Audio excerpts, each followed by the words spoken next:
Je m'appelle Josiah Reed, 34 ans, PDG d'une entreprise de cybersécurité dont la plupart des gens n'ont jamais entendu parler. L'année dernière à Thanksgiving, je suis arrivé en retard dans la maison de style colonial de mes parents à Brookline. J'avais à peine enlevé un bras de ma veste quand mon père a levé les yeux de la table et a annoncé « Je ne savais pas qu'on laissait entrer les décrocheurs ici ». Quelques membres de la famille ont ri. Ma mère a souri maladroitement. J'ai simplement hoché la tête, accroché ma veste et pris place au bout de la table. Ils étaient loin de se douter à quel point tout allait changer quand mon beau-frère réaliserait qu'il signait vraiment ses chèques de paie. Avant de vous raconter comment toute ma famille a découvert qui je suis réellement, dites-moi d'où vous regardez. Et abonnez-vous si vous avez déjà été sous-estimé par des gens qui auraient dû croire en vous. Grandir à Brookline, dans le Massachusetts, signifiait vivre dans l'une des banlieues les plus riches de Boston. Notre rue était bordée de maisons historiques, de pelouses parfaitement entretenues et de familles obsédées par l'université que fréquenteraient leurs enfants. Dans la maison des Reed, l'éducation n'était pas seulement importante, c'était tout. Mon père, William Reed, était professeur d'économie titulaire dans une université prestigieuse, connue pour sa notation impitoyable et ses critiques acerbes envers les étudiants peu performants. À la maison, il appliquait les mêmes normes. Ma mère, Laura, était chirurgienne cardio-thoracique dont les journées de travail de 16 heures ne l'empêchaient pas d'attendre la perfection académique de ses enfants. Ma sœur aînée, Amelia, était l'enfant prodige, des A partout à l'école, des scores parfaits au SAT et une admission en école de médecine à 21 ans. Elle a suivi directement les traces de notre mère, devenant finalement chercheuse médicale spécialisée dans les traitements expérimentaux pour les maladies rares. Mon frère aîné, Lucas, était presque aussi impressionnant, obtenant son diplôme de droit et décrochant un poste dans l'un des plus anciens cabinets d'avocats d'affaires de Boston avant son 26e anniversaire. Et puis il y avait moi. Dès la maternelle, j'ai eu du mal à rester assis, à me concentrer sur les feuilles d'exercice et l'environnement structuré de l'éducation traditionnelle. Mon esprit fonctionnait différemment. Je pouvais passer des heures à construire des structures complexes avec des blocs de construction ou à démonter des appareils électroniques pour comprendre leur fonctionnement interne. Mais mémoriser les capitales des États ou les tables de multiplication me semblait impossible. En CE2, mes professeurs ont commencé à suggérer que je pourrais avoir des problèmes d'attention. Mes bulletins étaient remplis de commentaires tels que « Josiah est extrêmement brillant mais ne peut pas se concentrer et montre des compétences exceptionnelles en résolution de problèmes lorsqu'il est intéressé par le sujet. » Mon père a rejeté ces observations comme des excuses pour la paresse. « Il n'y a rien qui cloche chez toi à part un manque de discipline », me répétait-il. Quand j'ai eu 13 ans, un psychologue scolaire a finalement convaincu mes parents de me faire évaluer professionnellement. Le diagnostic était clair, TDAH combiné à quelques différences d'apprentissage qui rendaient l'éducation traditionnelle particulièrement difficile pour moi. Le médecin a recommandé des médicaments, des aménagements à l'école et une approche différente de l'apprentissage.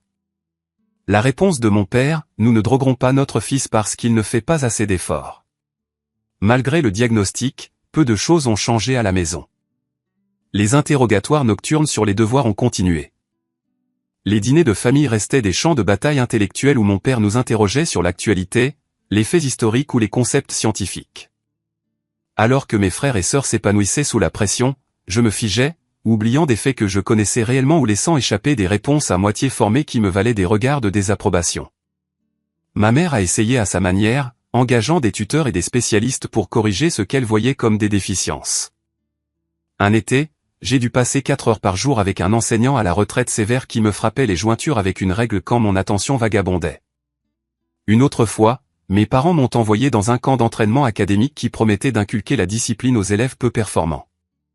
Les ordinateurs sont devenus mon refuge.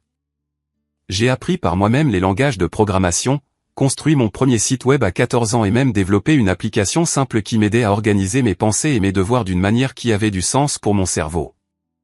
Quand je l'ai montré à mon père, espérant une approbation, il y a jeté un coup d'œil et a dit « Si tu mettais autant d'efforts dans ton travail scolaire réel, tu n'échouerais peut-être pas en algèbre. » D'une manière ou d'une autre, j'ai réussi à obtenir mon diplôme d'études secondaires, non pas avec les honneurs comme mes frères et sœurs, mais avec une moyenne assez décente pour être accepté à l'université d'État. La déception de mes parents était palpable. Ils s'attendaient à Harvard, Yale, ou au moins à leur propre alma mater. Au lieu de cela, je fréquenterais ce que mon père appelait une « école de secours pour les sous-performants ». L'université a commencé de manière assez prometteuse. La liberté de la vie universitaire me convenait mieux que la structure rigide du lycée. J'ai trouvé quelques amis partageant les mêmes idées dans le département d'informatique. Pour la première fois, j'ai rencontré des gens qui pensaient comme moi, qui voyaient le monde comme des systèmes et des solutions plutôt que comme des faits mémorisés et des informations régurgitées. Mais les exigences de base littérature, histoire, économie obligatoire sur l'insistance de mon père ressemblaient toujours à une marche pénible dans des sables mouvants. Mes notes dans ces cours ont chuté malgré des heures passées à la bibliothèque. Plus je luttais, plus ma confiance s'érodait. Au milieu de la 2e année, j'étais en probation académique, déprimé et remettant en question ma valeur en tant que personne. Le tournant est venu sous une forme inattendue. Un dépliant pour le club d'entrepreneuriat du campus a attiré mon attention. Ils organisaient un hackathon, un événement de 48 heures où les étudiants construiraient des solutions technologiques à des problèmes du monde réel. Je me suis inscrit sur un coup de tête. Ces 48 heures ont tout changé.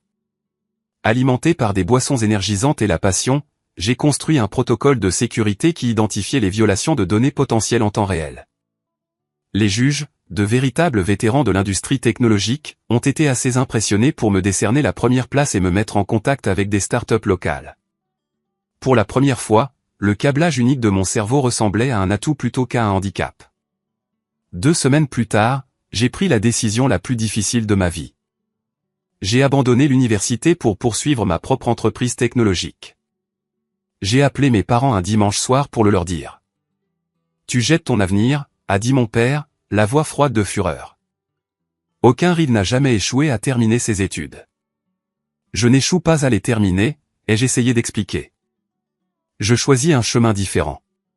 Il n'y a pas de chemin différent, a-t-il crié. Il y a le succès ou l'échec, et tu choisis l'échec. Ma mère a pris le téléphone, des larmes dans la voix. Josia, s'il te plaît, reconsidère. Nous voulons seulement ce qu'il y a de mieux pour toi. Sans diplôme, quel genre de vie auras-tu? La conversation s'est terminée par un ultimatum, retourner à l'école ou ne plus me considérer comme faisant partie de la famille. Dans leur esprit, ils utilisaient l'amour dur pour m'empêcher de gâcher ma vie. En réalité, ils coupaient le lien déjà effiloché entre nous. Je ne suis pas retourné à l'école. Et comme promis, j'ai été essentiellement déshérité. Pas de soutien financier, pas d'appel téléphonique, pas de visite. La seule reconnaissance de mon existence venait sous la forme d'invitations obligatoires aux grandes fêtes, que je déclinais initialement et auxquelles j'assistais brièvement les années suivantes par sens du devoir plutôt que par lien affectif. La première année après mon abandon a été brutale. Ma chambre de dortoir avait été ma maison et soudain je n'avais nulle part où vivre. J'ai fait du couchsurfing chez des amis du club d'entrepreneuriat, dormant sur des sols et dans des sous-sols tout en essayant de construire ma première entreprise. Je survivais grâce aux nouilles instantanées, aux pizzas gratuites lors des rencontres technologiques et aux repas occasionnels offerts par un ami compatissant. Pendant cette période, j'avais 3 emplois, les quarts du matin dans un café, le support technique le soir dans un magasin d'électronique et des petits boulots le week-end pour réparer des ordinateurs pour des petites entreprises. Entre les quarts, je codais sans relâche, développant le protocole de sécurité que j'avais commencé au hackathon en quelque chose de plus robuste. Ma grande chance est venue lors d'une conférence technologique régionale à laquelle j'avais gratté assez d'argent pour assister, incapable de payer le dîner de réseautage. J'étais assis seul dans le hall du lieu, codant sur mon ordinateur portable quand un monsieur plus âgé s'est assis à côté de moi. « C'est une approche intéressante du cryptage », a-t-il commenté en jetant un coup d'œil à mon écran. Son nom était Garrett Thompson, un ancien spécialiste de la sécurité pour une grande entreprise technologique qui investissait maintenant dans des startups prometteuses. Pendant 2 heures, nous avons discuté des défis de la cybersécurité, de mon approche algorithmique et des menaces croissantes auxquelles les entreprises étaient confrontées. À la fin de notre conversation, il m'a tendu sa carte de visite. Avec l'investissement initial de $50 000 de Garrett, j'ai fondé ma première véritable entreprise. Nous l'avons appelée SecureNode, en nous concentrant sur l'identification des vulnérabilités dans les réseaux d'entreprises. Le modèle économique était solide, mais mon inexpérience s'est manifestée. J'ai embauché des amis plutôt que des professionnels, mal géré nos fonds limités et échoué à commercialiser correctement nos services. 18 mois plus tard, nous étions en faillite. La plupart des gens considéreraient cela comme un échec. Je l'ai vu comme une éducation coûteuse, plus précieuse que n'importe quel cours universitaire. j'ai analysé chaque erreur, appris de chaque faux pas et j'ai immédiatement commencé à planifier ma prochaine entreprise. Gareth, malgré la perte de son investissement, a vu mon potentiel et est resté un mentor. Thomas Edison a échoué des milliers de fois avant d'inventer l'ampoule, m'a-t-il rappelé. Tu as échoué exactement une fois. Tu es en avance sur le programme. Pendant les 2 années suivantes, j'ai travaillé jour et nuit. Le jour, je faisais du conseil pour de petites entreprises technologiques pour payer le loyer de mon minuscule studio. Les nuits étaient consacrées au développement d'une approche révolutionnaire de la cybersécurité, un algorithme capable de prédire les vecteurs d'attaque avant que les brèches ne se produisent plutôt que de simplement y répondre. La percée est survenue lors d'un marathon de codage de 36 heures alimenté par rien d'autre que de la détermination et des boissons énergisantes. J'ai créé un système d'auto-apprentissage qui analysait des modèles à travers des points de données apparemment sans rapport pour identifier les menaces de sécurité potentielles. L'approche était fondamentalement différente de tout ce qui existait sur le marché. Avec mon prototype terminé, Gareth a aidé à organiser des réunions avec des investisseurs potentiels. Les 5 premiers m'ont rejeté d'emblée, mal à l'aise avec mon manque de diplôme. « Revenez quand vous aurez terminé votre diplôme », m'a dit l'un d'eux avec dédain. La 6e réunion a tout changé. L'investisseuse en capital risque, une entrepreneur technologique autodidacte nommée Véronica Chambers, ne se souciait pas de mon parcours éducatif. Elle se souciait des résultats. Après une évaluation technique rigoureuse de mon algorithme, elle a offert 2 millions de dollars de financement et Quantum Shield Technology est née. Nous avons commencé petit, juste moi et 3 employés dans un espace d'entrepôt converti. Notre premier client était une chaîne de vente au détail de taille moyenne qui avait récemment subi une violation de données dévastatrice. Notre système a identifié 16 vulnérabilités potentielles que leur sécurité existante avait manqué. Lorsque nous avons empêché une attaque majeure 3 mois plus tard, la nouvelle a commencé à se répandre. En 2 ans, nous étions passés à 30 employés et avions déménagé dans un vrai bureau dans une tour de verre et d'acier. La 3e année, nous avions 100 employés et des clients sur 3 continents. La 4e année a apporté l'acquisition de 2 petites entreprises de sécurité et l'expansion dans l'évaluation des menaces pilotées par l'intelligence artificielle. Quelque part en cours de route, nous avons ouvert un bureau dans la même ville où ma sœur Amélia s'était installée avec son nouveau mari. Je n'avais pas prévu cela. C'était simplement là où les talents étaient disponibles et les coûts d'exploitation raisonnables. Je n'avais aucune idée que son mari Nathan travaillait pour une société de services financiers jusqu'à bien plus tard, lorsque nous avons acquis leur fournisseur de technologie et qu'il est devenu techniquement mon employé. Tout au long de cette croissance, j'ai maintenu un profil public délibérément bas.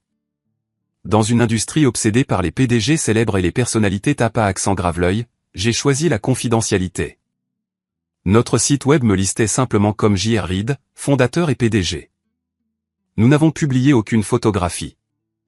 J'ai refusé les engagements de prise de parole et les profils de magazines. Ce n'était pas seulement pour éviter l'attention de la famille.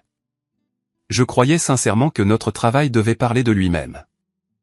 Au moment de ce dîner de Thanksgiving fatidique, Quantum Shield Technology employait plus de 500 personnes dans le monde et était évalué à environ 200 millions de dollars. Nous avions des bureaux dans cette ville, des clients allant des petites entreprises aux sociétés du Fortune 500, et une réputation d'excellence dans le monde de la cybersécurité. Mes finances personnelles s'étaient transformées de manière similaire. Le gamin qui ne pouvait autrefois pas se payer un dîner de réseautage possédait maintenant un Penthouse avec vue sur la ville, avait des investissements valant des dizaines de millions et pouvait acheter à peu près tout ce que je voulais. Pourtant, mon mode de vie restait relativement modeste. Je conduisais une voiture électrique pratique plutôt qu'un modèle sportif tape à accent grave l'œil. Ma garde-robe se composait de basiques confortables et de qualité plutôt que de marques de créateurs. Je vivais bien, mais tranquillement, trouvant plus de satisfaction à construire quelque chose de significatif qu'à afficher ma richesse. Pendant ces années de croissance et de succès, ma famille est restée distante. Des cartes de vœux étaient échangées, mais peu d'autres choses. Ils ne posaient jamais de questions sur ma carrière au-delà de vagues demandes pour savoir si je faisais toujours des trucs informatiques. Je n'ai jamais donné d'informations spontanées sur mon succès, en partie par fierté et en partie à cause de l'espoir persistant qu'un jour ils pourraient m'apprécier pour qui j'étais plutôt que pour ce que j'avais accompli. Cet espoir, enfoui mais jamais éteint, est ce qui m'a conduit à accepter l'invitation de ma mère pour Thanksgiving après des années d'apparitions brèves et maladroites ou d'absence pure et simple. L'appel de ma mère est arrivé un mardi matin début novembre.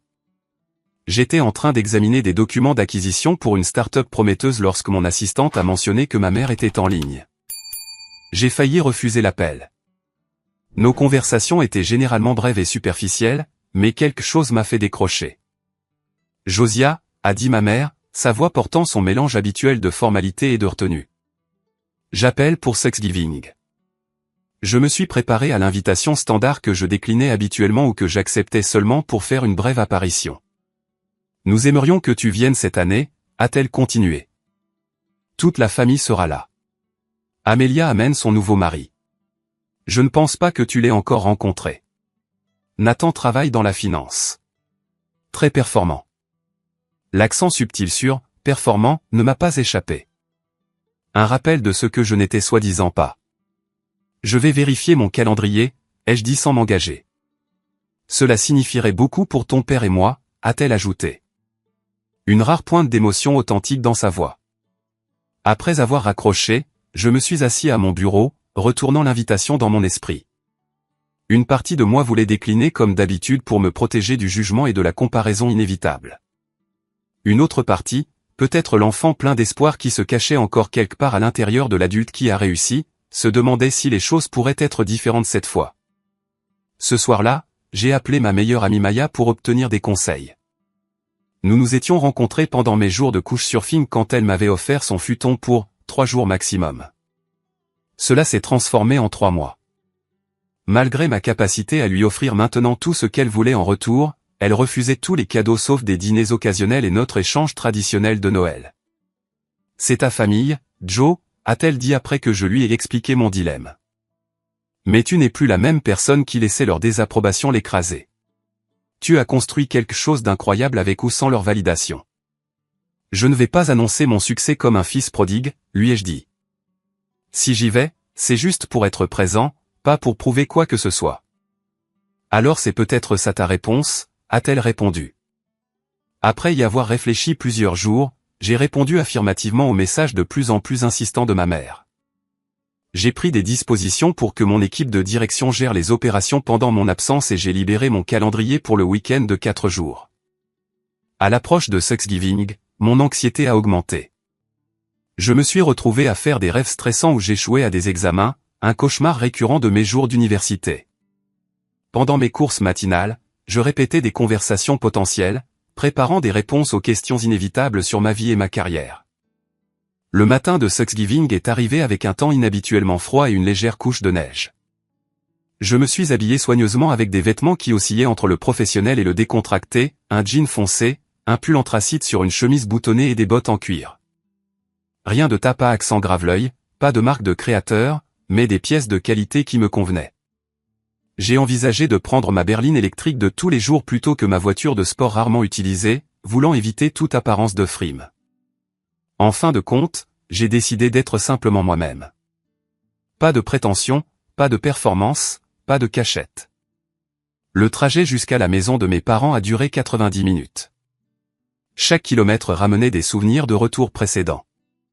Le premier jour férié après mon abandon, quand j'étais arrivé en bus portant ma seule chemise décente. Le Thanksgiving d'il y a 5 ans, quand j'étais parti après 20 minutes suite à la suggestion de mon oncle que je pourrais être qualifié pour un poste de débutant dans l'atelier de réparation d'ordinateur de son ami. J'avais prévu d'arriver exactement à l'heure du dîner de 15 heures, espérant minimiser la socialisation maladroite d'avant-repas.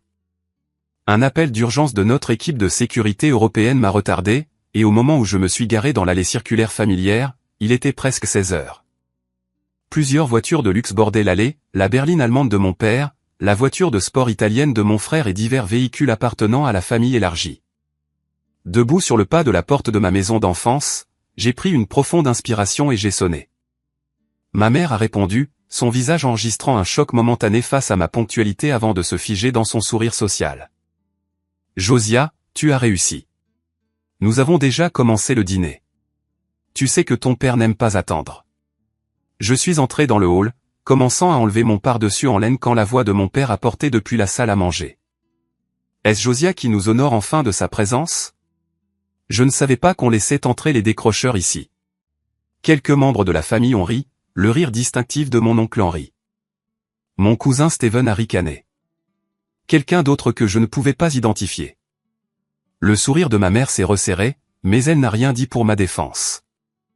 J'ai fini d'enlever ma veste, je l'ai accrochée soigneusement dans le placard du hall et je me suis dirigé vers la salle à manger. 20 paires d'yeux se sont tournés pour regarder mon entrée. J'ai hoché la tête poliment et pris le seul siège vide au bout de la table, à côté du jeune enfant d'un cousin et en face d'une grand-tante âgée dont je ne pouvais pas me rappeler le nom.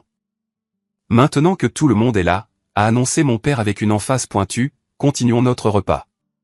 Et juste comme ça, j'avais à nouveau 10 ans, arrivant en retard au dîner parce que j'avais perdu la notion du temps en construisant un ordinateur à partir de pièces récupérées. Affrontant la désapprobation de mon père et le jugement de la famille. Sauf que je n'étais plus cet enfant. J'étais Josiah Reed, PDG de Quantum Shield Technologies.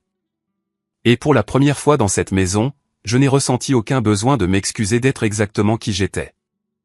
La table de Thanksgiving ressemblait à quelque chose sorti d'un magazine sur papier glacé, porcelaine fine, verre en cristal, candélabre en argent jetant une lueur chaude sur la nourriture parfaitement disposée. Ma mère avait toujours été méticuleuse sur la présentation, et aujourd'hui ne faisait pas exception. La dinde de 20 livres brillait au centre, entourée d'accompagnements traditionnels servis dans des plats de famille. Je me suis servi de petites portions alors que les plats passaient, hochant la tête en remerciement mais restant silencieux alors que les conversations flottaient autour de moi. De ma position au bout de la table, j'avais un point de vue parfait pour observer la dynamique familiale dont j'avais été exclu depuis si longtemps. Mon père dominait la conversation depuis le bout de la table, pontifiant sur la politique économique et l'état de l'enseignement supérieur. Ma mère était assise à l'opposé, ajoutant occasionnellement des commentaires élégants ou dirigeant les serveurs qui avaient été engagés pour l'occasion. Entre eux s'étendait la hiérarchie du statut familial, avec les parents les plus favorisés les plus proches de mes parents, et le statut diminuant avec la distance. Ma sœur Amélia était assise à la droite de mon père, la place d'honneur. À côté d'elle se trouvait son nouveau mari, Nathan, un homme à l'air pensif avec des lunettes et un sourire authentique qui semblait déplacé parmi les expressions sociales étudiées autour de lui. Mon frère Lucas et sa femme occupaient les positions prestigieuses suivantes, suivis du frère de mon père, l'oncle Henri, et sa famille, puis divers cousins, des parents plus éloignés, et enfin moi au bord extérieur du cercle familial, à la fois littéralement et figurativement. L'équipe d'Amélia vient de recevoir une subvention de recherche de 3 millions de dollars, a annoncé fièrement mon père lors d'une accalmie dans la conversation. La plus jeune chercheuse principale de l'histoire de l'institution. Ma sœur a souri modestement. C'est un effort collaboratif, papa. Je suis juste une partie d'une équipe incroyable. Bêtise, a insisté mon père. Il n'aurait pas obtenu cette subvention sans ton travail sur l'immunothérapie ciblée. Ne minimise pas tes réalisations. L'ironie ne m'a pas échappé. Mon père, qui avait rejeté mes réalisations toute ma vie, ne pouvait pas tolérer que son enfant préféré fasse preuve d'humilité. Et Lucas vient d'être nommé associé, a ajouté ma mère. 5 ans en avance sur le programme. Mon frère a levé son verre en reconnaissance alors que les félicitations affluaient autour de la table. La tradition d'excellence des Reed continue, a dit mon père, levant son verre de vin pour un toast. Ses yeux m'ont complètement ignoré alors qu'il passait en revue ses enfants qui ont réussi. Ma mère, ressentant peut-être une pointe de culpabilité, a tenté de m'inclure dans la conversation. Josiah, comment vas-tu? Toujours en ville? Sa question avait la vivacité artificielle qu'elle réservait aux patients difficiles. Oui, toujours en ville, ai-je confirmé. Et tu travailles toujours avec des ordinateurs, a-t-elle sondé. Toujours dans la tech, ai-je approuvé. Que fais-tu exactement, a demandé mon oncle Henri, utilisant le même ton qu'il utiliserait pour interroger un enfant sur un dessin au crayon. Je travaille dans la cybersécurité. Pour quelle entreprise, a-t-il insisté. La mienne. Cela a fait lever quelques sourcils, bien que la plupart semblaient supposer que je voulais dire du travail indépendant ou une petite opération unipersonnelle. Eh bien, a dit l'oncle Henri avec condescendance, si jamais tu veux quelque chose de plus stable, mon ami Roger cherche toujours du personnel de support informatique. Niveau débutant, bien sûr, mais ça vient avec des avantages sociaux. J'ai hoché la tête poliment. Je garderai ça à l'esprit. Mon cousin Steven, toujours désireux de souligner son propre succès, est intervenu. En parlant de carrière, j'ai croisé Patrick Donnelly la semaine dernière. Tu te souviens de lui du lycée, Josiah? Il était dans ton année. Il est banquier d'affaires senior maintenant. Belle maison à Back Bay. Une femme, 3 enfants. Certaines personnes maximisent vraiment leur potentiel. L'implication que j'avais échoué à le faire planait dans l'air. Mon frère Lucas a offert ce qu'il pensait probablement être un commentaire de soutien. Tu sais, Josiah, tu as l'air bien en fait. J'étais inquiet avec tes choix non conventionnels que tu pourrais avoir du mal. Content de voir que tu t'en sors. Merci, ai-je dit simplement, prenant une autre bouchée de dinde pour éviter tout commentaire supplémentaire. La conversation est heureusement passée à d'autres sujets. Politique, prix de l'immobilier, les récentes vacances européennes de quelqu'un. J'ai mangé tranquillement, répondant aux questions directes avec des réponses minimales, mais me contentant par ailleurs d'observer. L'enfant à côté de moi était en fait une meilleure compagnie que la plupart des adultes, me montrant son dessin d'une dinde au plus marc-en-ciel. Ce n'est qu'au dessert, les fameuses tartes à la citrouille et aux noix de pécan de ma mère servies avec de la crème fouettée fraîche, que Nathan, le mari de ma sœur, s'est adressé directement à moi. Il s'était déplacé à mon bout de table, prenant un siège vide en face de moi. Amélia a mentionné que tu travailles dans la sécurité technologique, a-t-il dit, son intérêt semblant sincère plutôt que poliment performatif. C'est en fait adjacent à mon domaine. Je suis dans la fintech. Les défis de sécurité tiennent notre équipe éveillée la nuit. Pour la première fois ce soir-là, je me suis retrouvé dans une conversation valant la peine d'être tenue. Nathan a posé des questions intelligentes sur les menaces de sécurité actuelles, a partagé certains des défis auxquels son entreprise était confrontée et a réellement écouté mes réponses. La plus grande vulnérabilité dans la plupart des systèmes n'est pas la technologie, ai-je expliqué, maniement sur le sujet.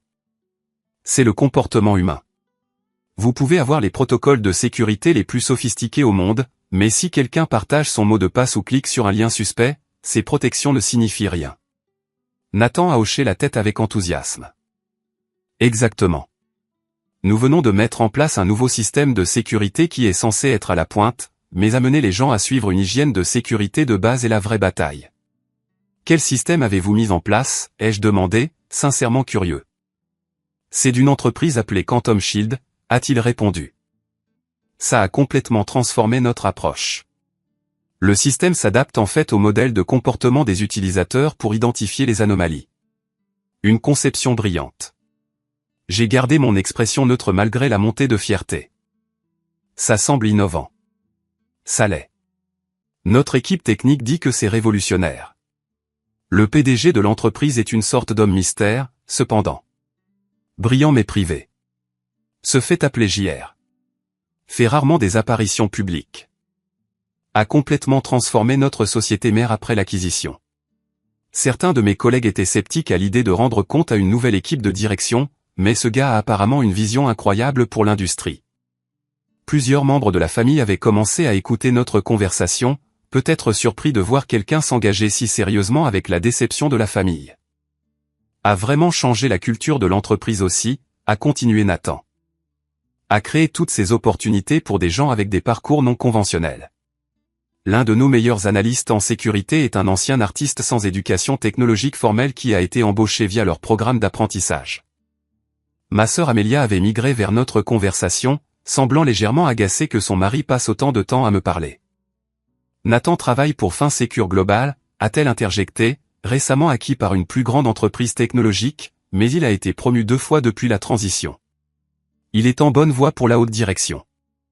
Nathan lui a souri maladroitement face à sa tentative évidente de rediriger la conversation vers son succès.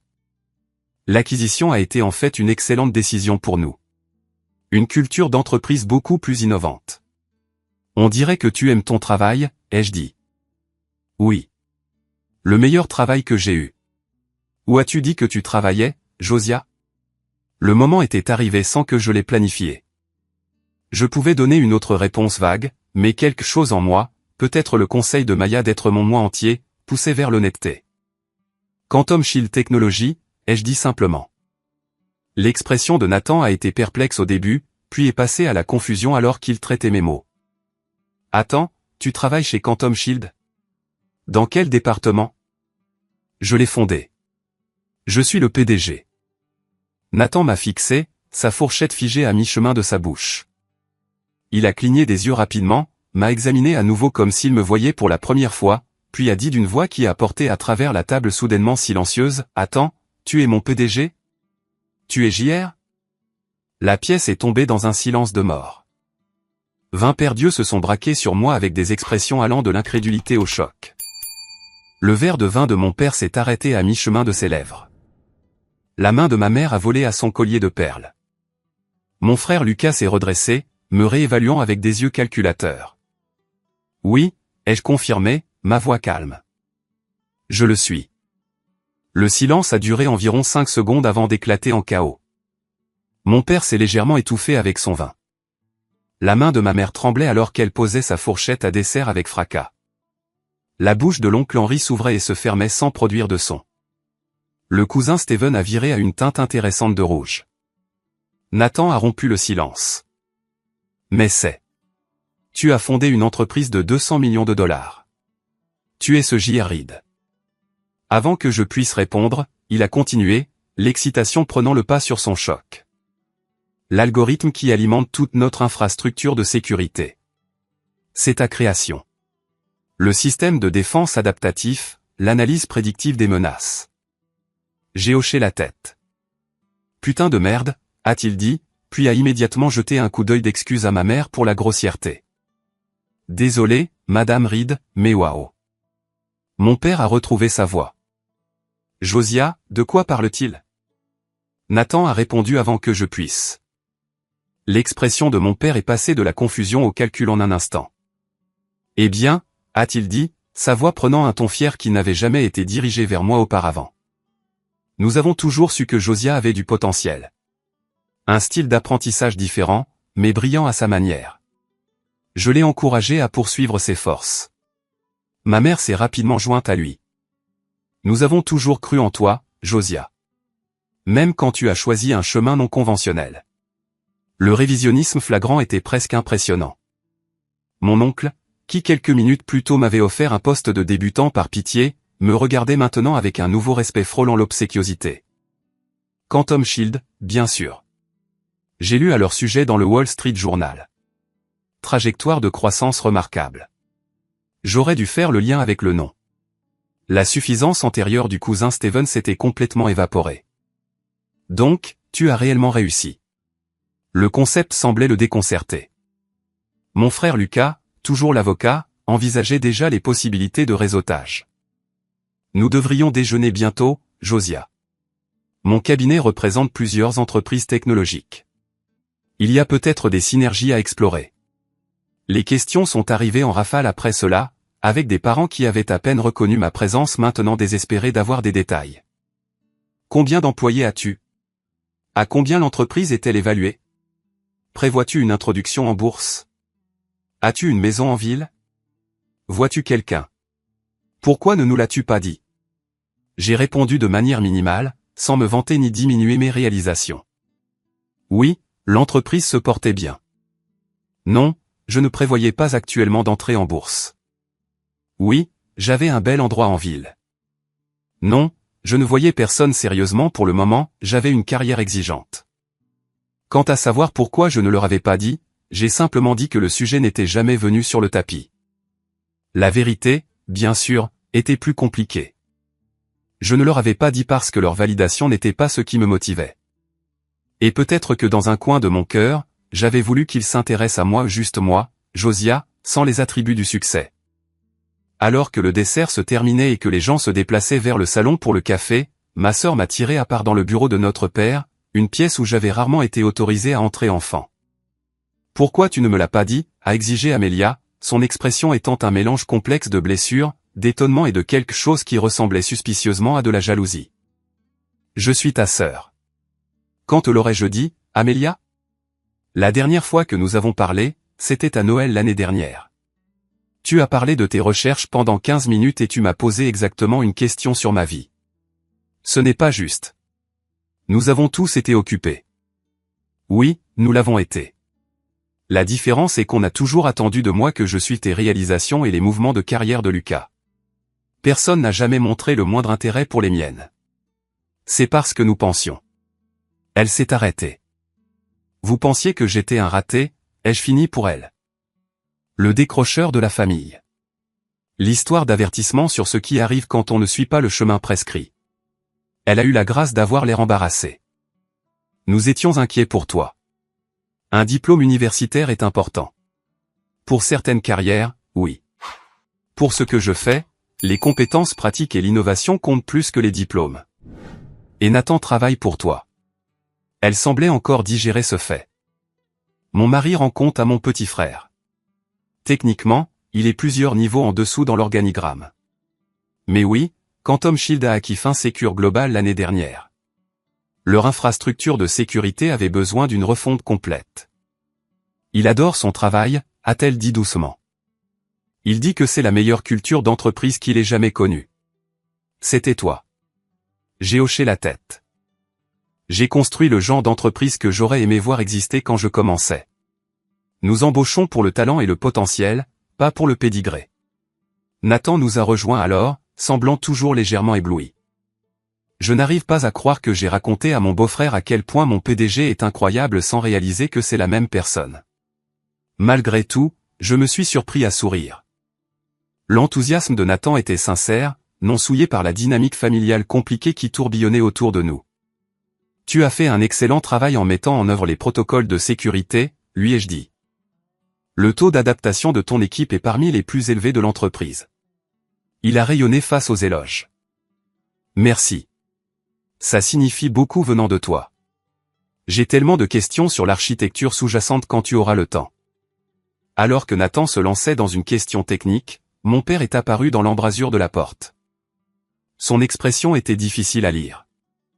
Un mélange de la figure d'autorité que j'avais grandi en craignant et de quelque chose de nouveau, l'incertitude. Josiah. Un mot, s'il te plaît. Nathan et Amelia se sont excusés, me laissant seul avec mon père dans son bureau. Il a fermé la porte et a pris place derrière son bureau massif, la même position d'où il avait prononcé d'innombrables sermons sur mes insuffisances tout au long de mon enfance. Pourquoi ne nous as-tu pas parlé de ton entreprise, a-t-il demandé, son ton suggérant que je l'avais délibérément trompé. Est-ce que ça aurait compté, ai-je répliqué. Est-ce que ça aurait changé la façon dont tu me vois ou juste ce que tu penses que je vaux? Ses sourcils se sont froncés. C'est injuste. Nous avons toujours voulu le succès pour toi. Non, les jeux corrigés. Tu voulais un type spécifique de succès, celui qui vient avec des diplômes d'université prestigieuses et des parcours de carrière traditionnels. Le genre que Lucas et Amelia ont obtenu. Nous voulions que tu aies une base solide. La structure et l'éducation sont importantes. Pour certaines personnes. Pas pour tout le monde. Pas pour moi. Il est resté silencieux un moment, les doigts joints enclochés dans le geste dont je me souvenais des discussions d'enfance sur mes lacunes académiques. Clairement, tu t'en es bien sorti, a-t-il finalement concédé. Je suppose que je devrais te féliciter. Les mots auraient dû ressembler à une victoire. Au lieu de cela, ils m'ont laissé vide. Ce n'était pas vraiment à propos de mon succès. C'était à propos de l'incapacité de mon père à voir au-delà de sa définition étroite de la réussite. Je ne suis pas venu ici pour des félicitations, lui ai-je dit. Je suis venu parce que nous sommes une famille, et je pensais que cela pourrait encore signifier quelque chose au-delà de la mesure de nos accomplissements respectifs. Avant qu'il ne puisse répondre, ma mère est entrée sans frapper, un droit apparemment réservé à elle seule. Josiah, a-t-elle dit, des larmes brillant dans ses yeux. Je n'avais aucune idée. Tout ce temps nous pensions. Elle s'est arrêtée. Que je luttais, que je m'en sortais à peine. Une histoire d'avertissement sur l'importance de l'éducation. Elle a eu la grâce d'avoir l'air honteuse. Nous avions tort. Et je suis désolé que nous n'ayons pas vu ton potentiel. L'excuse semblait sincère, mais elle arrivait trop tard et pour de mauvaises raisons. Ils n'étaient pas désolés de m'avoir rejeté. Ils étaient désolés d'avoir manqué les signes de ma réussite financière. Je devrais y aller, ai-je dit en me levant. Réunion tôt demain. Mais tu viens d'arriver, a protesté ma mère. Il y a tant de choses à dire. Ton entreprise, ta vie. Mon entreprise existe depuis 7 ans, ai-je souligné. Ma vie s'est déroulée tout ce temps. La seule chose qui a changé aujourd'hui est votre perception de sa valeur. Mon père s'est levé aussi. Ne sois pas dramatique, Josiah. Nous essayons de nous connecter avec toi. Non, les jeux corrigés. Je suis sorti du bureau en passant par le salon où des parents tentaient de m'engager avec un nouvel intérêt, et j'ai récupéré mon manteau dans le placard du hall. Nathan m'a rattrapé à la porte. Tu pars? J'espérais qu'on pourrait parler plus. Lundi au bureau, lui ai-je dit. Apporte tes idées sur les protocoles de pare-feu que tu as mentionnés. Il semble prometteur. Il a souri. Ça marche, patron. En m'éloignant de ma maison d'enfance, des émotions complexes tourbillonnaient en moi. Il y avait une certaine satisfaction dans le choc sur leur visage, oui, mais plus nettement, je ressentais une profonde tristesse pour les années de connexion perdues à cause d'attentes rigides et d'une approbation conditionnelle. De retour dans mon appartement Penthouse, regardant les lumières de la ville, j'ai appelé Maya. Alors, a-t-elle demandé, comment c'était? Mouvementée, ai-je répondu, et j'ai commencé à tout lui raconter. Lundi matin est arrivé avec une nouvelle couche de neige et une boîte de réception pleine de messages de parents qui avaient soudainement découvert mon adresse email. Je les ai ignorés en prenant l'ascenseur jusqu'à notre siège social au 32e étage d'une tour du centre-ville. Le bureau était conçu pour refléter les valeurs de notre entreprise, des espaces collaboratifs ouverts équilibrés avec des zones privées pour le travail concentré, une technologie de pointe aux côtés de lieux de rassemblement confortables. La lumière naturelle affluait à travers les fenêtres du sol au plafond. L'espace ne ressemblait en rien aux environnements d'entreprise traditionnels que mon père admirait avec leur hiérarchie rigide et leurs portes fermées. Lisa, mon assistante exécutive depuis 4 ans, m'a accueilli avec son efficacité habituelle et un sourire complice. Week-end intéressant, a-t-elle demandé en me remettant mon emploi du temps pour la journée. Qu'est-ce qui te fait dire ça? Tu as reçu 17 demandes LinkedIn de personnes portant ton nom de famille depuis vendredi. Et Nathan Cooper de Fin Sécure a appelé toutes les demi-heures ce matin. Les nouvelles voyageaient vite. Commençons par Nathan. Fais-le monter quand il arrive. Alors que je m'installais dans mon bureau, je pouvais sentir les regards curieux du personnel. En milieu de matinée, il est devenu clair que l'histoire s'était répandue dans toute l'entreprise. Le mystérieux J.R. Reid avait été révélé comme étant le beau-frère d'un manager de niveau intermédiaire d'une entreprise acquise. À 11 heures, Nathan est arrivé pour notre réunion prévue, l'air légèrement nerveux mais excité. C'est bizarre, a-t-il demandé dès que la porte de mon bureau s'est fermée. Parce que ça semble un peu bizarre. J'ai dû sourire un peu. Mais professionnellement, rien ne change. Ton travail tient par ses propres mérites. Amelia panique, a-t-il admis. Elle a passé le week-end à te googler et à lire tous les articles sur Quantum Shield qu'elle a pu trouver. Elle n'en avait aucune idée. Peu de gens font le lien entre J.R. Reid, le PDG, et Josiah Reid, le décrocheur universitaire. Nathan a hoché la tête. Je comprends pourquoi tu as gardé un profil bas maintenant. Ça doit être étrange que tout le monde te voit soudainement différemment. C'est révélateur, ai-je reconnu. Les mêmes personnes qui m'ont rejeté veulent maintenant revendiquer un lien. Pour ce que ça vaut, a dit Nathan, je pense que ce que tu as construit ici est incroyable. Pas seulement la technologie, mais la culture. Mon équipe se sent valorisée pour ses contributions, pas pour ses diplômes. C'est rare. Nous avons passé l'heure suivante à discuter de ces idées pour améliorer les protocoles de sécurité côté client, une conversation productive qui m'a momentanément permis d'oublier les complications familiales. Cet après-midi-là, mon équipe de direction a demandé une réunion. 8 de mes cadres supérieurs sont entrés dans la salle de conférence, l'air incertain. Nous avons entendu des rumeurs, a commencé Marcus, mon directeur des opérations et le plus ancien cadre. À propos de ton beau-frère et d'une révélation à Thanksgiving. J'ai hoché la tête. Nathan Cooper est en effet mon beau-frère, bien que je ne l'ai su que récemment. Son identité ne change pas son poste ou ses responsabilités.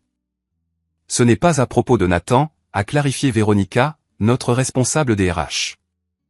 C'est à propos de l'attention personnelle soudaine. Ta confidentialité a toujours été une pierre angulaire de notre culture d'entreprise. Nous sommes inquiets de la façon dont cela pourrait changer les choses. Leur inquiétude était valable. Mon anonymat délibéré avait façonné notre identité d'entreprise. Nous laissions notre travail parler de lui-même plutôt que de construire autour d'un PDG célèbre. Mon engagement envers nos valeurs d'entreprise n'a pas changé, les ai-je assurés. Ce lien personnel devenant connu ne modifie pas notre direction ou notre philosophie. Ils ont semblé soulagés, et nous sommes passés aux affaires courantes. Mais au fil de la semaine, les effets d'entraînement de Thanksgiving ont continué. Mercredi a apporté un visiteur inattendu à notre zone de réception. Mon père, vêtu d'un costume formel qui semblait déplacé parmi nos employés habillés de manière décontractée, était arrivé à l'improviste et insistait pour me voir. La sécurité a appelé, clairement confuse. Il y a un William Reed ici qui prétend être votre père.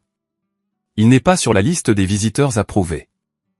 J'ai envisagé de refuser la visite, mais j'ai décidé que cela ne ferait que reporter l'inévitable. Faites-le monter. Mon père avait l'air nettement mal à l'aise alors qu'on l'escortait à travers notre bureau ouvert.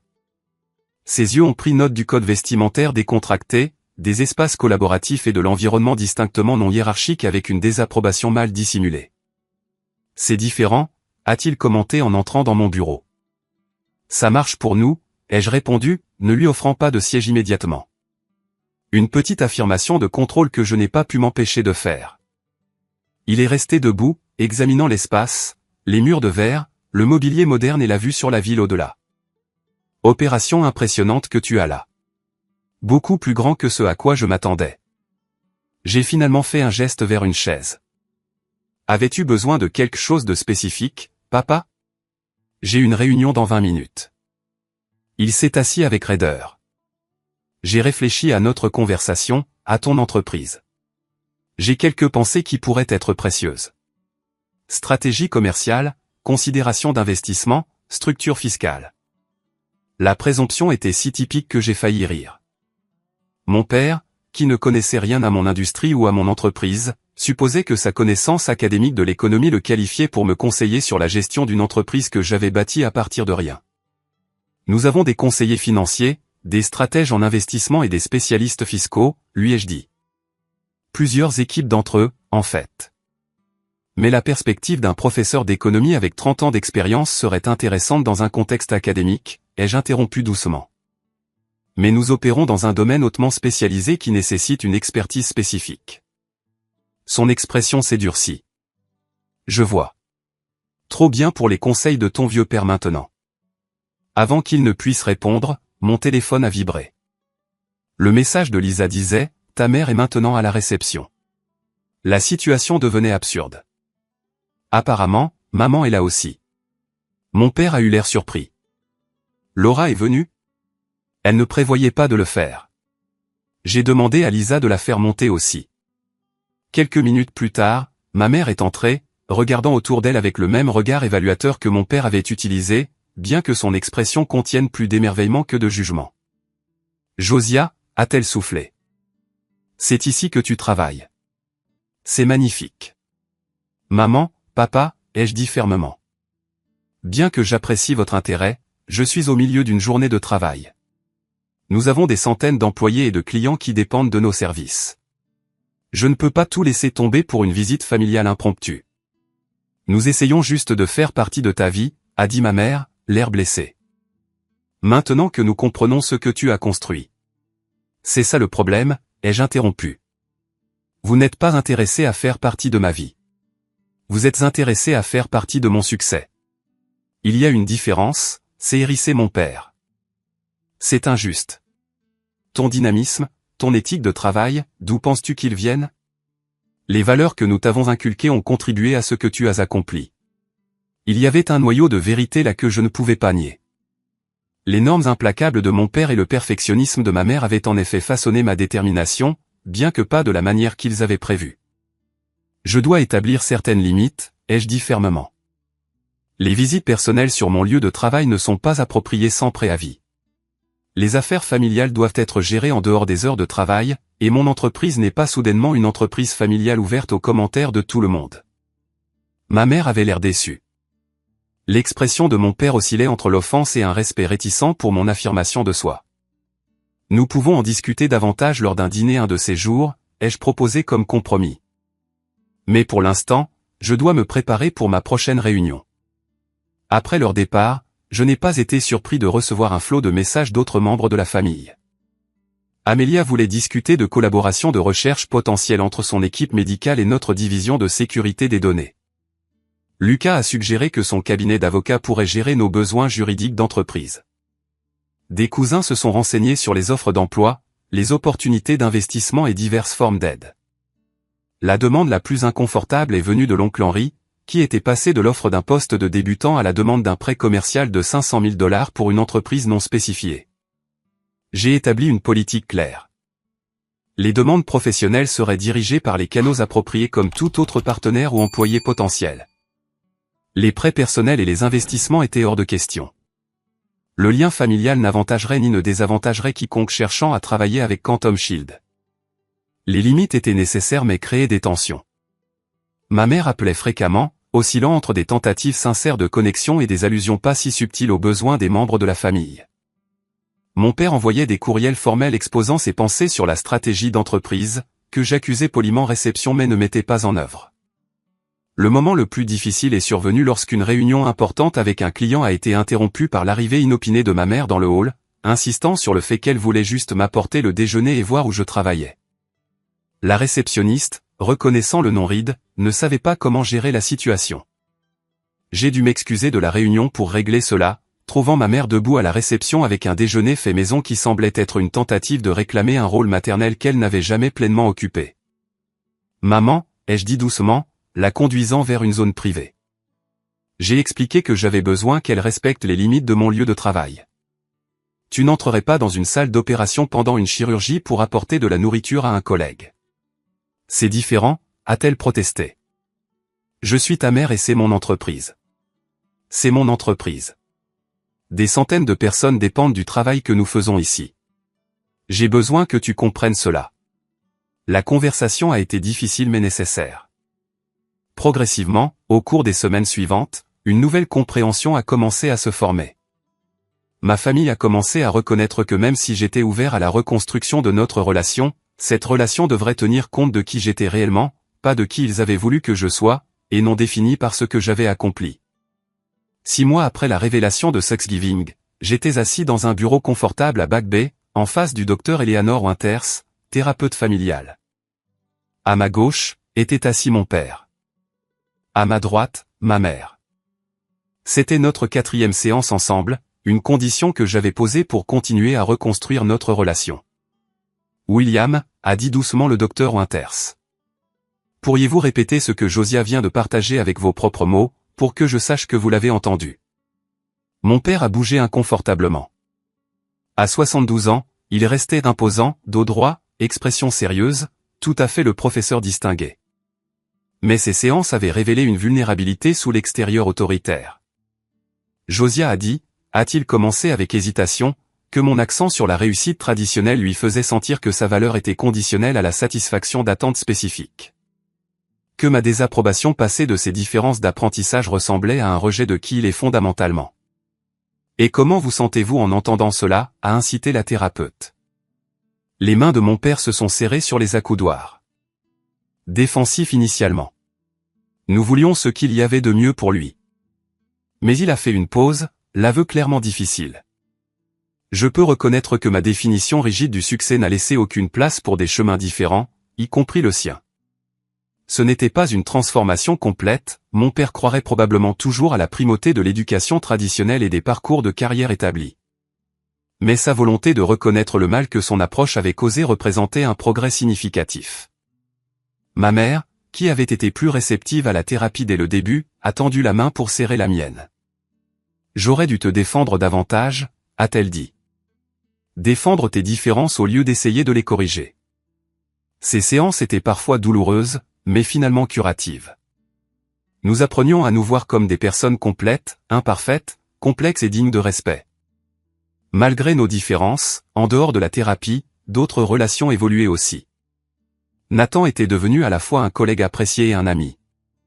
Initialement préoccupé par d'éventuelles accusations de népotisme, il avait envisagé de transférer dans un autre département, mais son travail parlait de lui-même, et il avait récemment été promu à la tête de sa division sur la base de mesures de performance objectives. Ma relation avec Amelia s'était considérablement améliorée. Après une certaine jalousie initiale et un ajustement, elle avait fini par respecter mes réalisations selon leurs propres termes. Nous avions maintenant des dîners mensuels où les discussions de travail étaient interdites, nous concentrant plutôt sur la reconstruction du lien fraternel qui avait été éclipsé par la compétition et les attentes parentales. Même Lucas, toujours le frère le plus traditionnellement performant, avait développé une nouvelle appréciation pour mon parcours non conventionnel. Son cabinet d'avocats ne gérait pas notre travail d'entreprise, je maintenais des limites professionnelles strictes, mais nous avions trouvé un terrain d'entente dans nos expériences partagées de grandir sous les attentes de nos parents. Quantum Shield continuait de prospérer. Nous étions passés à plus de 700 employés dans le monde avec des bureaux dans 12 villes. Notre liste de clients comprenait des agences gouvernementales, des systèmes de santé, des institutions financières et des entreprises technologiques de toute taille. La valorisation avait plus que doublé, bien que nous soyons restés privés, ce qui nous permettait de maintenir nos valeurs fondamentales sans la pression des actionnaires. Mon initiative la plus significative, cependant, a été la Fondation RID pour l'innovation neurodivergente, une organisation à but non lucratif qui fournissait des ressources, du mentorat et du financement aux entrepreneurs dont le cerveau fonctionnait différemment. Nous offrions des bourses pour les apprenants non conventionnels, soutenions des programmes d'éducation alternative et financions la recherche sur différents styles d'apprentissage. Le programme phare de la Fondation était un mentorat et un incubateur spécifiquement pour les décrocheurs universitaires ayant des idées technologiques prometteuses, leur donnant le soutien, les conseils et le financement d'amorçage que j'avais eu du mal à trouver à mes débuts. Plusieurs entreprises prospères avaient déjà émergé du programme, fondées par des individus brillants qui, comme moi, avaient été rejetés par les systèmes éducatifs traditionnels. Ma vie personnelle avait également trouvé un meilleur équilibre. Bien que le travail reste important, j'avais appris à créer de l'espace pour les relations et la croissance personnelle. Maya restait ma meilleure amie, mais j'avais élargi mon cercle pour inclure des gens qui me connaissaient en tant que Josia la personne, pas JR le PDG. J'avais même recommencé à sortir. Rien de sérieux encore, mais ouvert à la possibilité d'un partenariat avec quelqu'un qui m'appréciait pour mon être entier, pas pour mes réalisations ou ma position. Alors que le printemps se transformait en été, mes parents ont accepté mon invitation à dîner chez moi, un penthouse avec des fenêtres du sol au plafond donnant sur la ville. C'était leur première visite là où je vivais, un pas vers la connaissance de qui j'étais réellement. Ma mère a examiné les photos de famille affichées sur une étagère, des photos avec des amis, l'équipe Quantum Shield, des mentorés de la fondation. Tu as construit une belle vie, a-t-elle dit doucement. Si différente de ce que nous imaginions pour toi, mais belle néanmoins. Mon père se tenait près de la fenêtre, regardant la ville où j'avais laissé ma marque sans ses conseils ni son approbation. J'avais tort, a-t-il dit, les mots clairement difficiles pour lui. Sur ton potentiel. Sur ce à quoi le succès pourrait ressembler pour toi. L'aveu n'était pas dramatique ou larmoyant. C'était calme, sincère, et suffisant. Nous n'étions pas une famille parfaite. Des années de blessures ne pouvaient pas être effacées par des mois d'efforts. Mais nous apprenions une nouvelle façon d'être connectés, basée sur l'acceptation plutôt que sur l'attente, sur le fait de se voir clairement plutôt qu'à travers la lentille déformante du succès prédéterminé. Ce soir-là, après le départ de mes parents, j'ai réfléchi au voyage du décrocheur rejeté à l'entrepreneur respecté, de la déception familiale à quelqu'un trouvant la paix selon ses propres termes. Le succès n'était pas venu en prouvant ma valeur aux autres, mais en construisant quelque chose de significatif qui s'alignait avec mes capacités et mes valeurs uniques. La plus grande réussite n'était pas la valorisation de l'entreprise ou la reconnaissance de l'industrie. C'était de trouver le courage d'être authentiquement moi-même dans un monde qui avait essayé de me forcer dans un moule qui ne me convenait jamais, et peut-être, dans le processus, d'aider les autres à trouver ce même courage. Avez-vous déjà été sous-estimé par les personnes qui auraient dû croire le plus en vous? Comment avez-vous réagi? Avez-vous essayé de leur prouver qu'ils avaient tort ou avez-vous trouvé votre propre chemin vers le succès selon vos termes? Laissez un commentaire ci-dessous pour partager votre expérience. Et si cette histoire a résonné en vous, appuyez sur le bouton j'aime et abonnez-vous pour entendre plus d'histoires sur la réussite contre toute attente. Rappelez-vous, la validation la plus puissante ne vient pas de l'approbation des autres, mais de la construction d'une vie qui honore votre moi authentique. Merci d'avoir écouté et puissiez-vous trouver le courage de suivre votre chemin unique, quelle que soit la forme qu'il prend.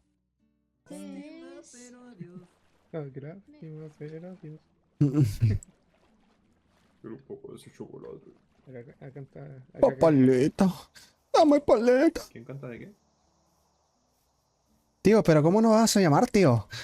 Por ¿Alguien? aquí. ¿Dónde era? Arcoiris. Playa Arcoiris. ¿Que no me habías dicho Oye. que eres para el equipo? Sí, pues, ¿qué? ¿Cómo? Pues, No sé. oye, yo no tengo ni madera para bajar, Estoy pues. Ah, sí, sí diciendo tengo. que es súper bueno. O que se prometían. ¿Quién?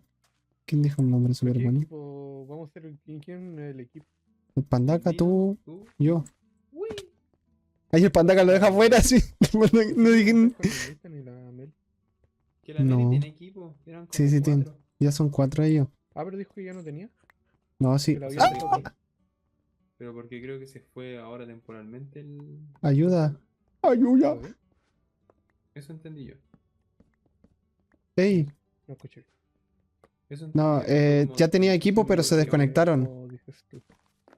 Ah, hola. Asumiré que es como dices tú. Tenía equipo, pero se desconectaron. Eso. Ah, Solo eso, solo que se desconectaron. Y por eso fue a buscar más gente para hablar. Yo no entiendo mucho pensé de que eso, habían hecho pero un equipo con el Nathan, ¿no? sí, el Nathan, el Víctor y otro más. Oye, pero ¿dónde están? Ayuda, No sé, estoy perdido. no veo. ¿Qué es? ¿Cómo les va el server? ¿Pueden decirme? Bien. ¿Qué es eso? ¿Qué hizo, weá? Me pegó, mira. Cuidado. ¿Y el Oni? No tenemos ni luz. Chocolate. ¿Qué? Cuidado, weón. Cuidado. Hola, señor. Ah, paleta. Dame paleta. Toma, pendejo. Lo maté. Lo maté. Ya ahora soy poderosísimo. Toma, ¿Quién mataron? toma. Ah, hola Oni, el pandaka me dijo que te siguiera. Te contaría un chiste, pero me sé por chistes fomeques, así que mejor no. ¿Qué? Gracias, Pau. ¿Puedes tener luz Tranqui, tú? tranqui. ¿El pandaka? ¿Y por qué no me iluminas esa weá? Pandaka. Muchas gracias al pandaka. Oye, Ahora sí. intenté picar un. Ya les intenté vente. picar un Cuidado, diamante, pero cuidado, me salieron cuidado. unos mosquitos. Muerto. Un mosquito. ¿Qué suena? Hace rato me picó un mosquito, pero me picó entre la tuya del pico. ¿Qué suena? No sé. Ni idea qué está pasando, la verdad. ¿Y el Jared? Papi, ¿Me perdí? ¿Qué? ¿qué pasó? ¿Qué sonó así, weón? ¡Oh! El de... Vi al demonio. Vi al... Un vi al mismísimo demonio. Lucifer. Un demonio. Chicos. Sea los viejos, estamos por aquí. Sigue el sonido de mi voz. Toma, Jared, te tengo un regalito para ti. ¿Sabes? Me costó mucho conseguirlo. Mi pico de hierro ha subido de nivel. ¿Por qué rayos las herramientas suben de nivel? Random. Tío, es para que piques más rápido. ¿Cómo no entiendes? Por fin he alcanzado mi pico nivel 3. Sí, cielos, amigo.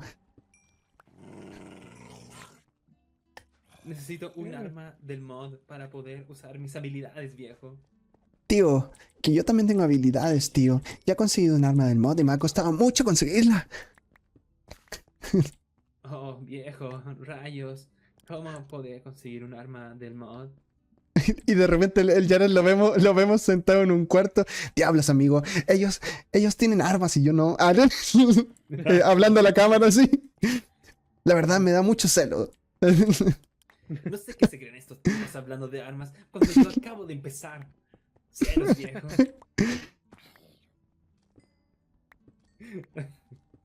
Me esforzaré y seré mucho mejor que ellos.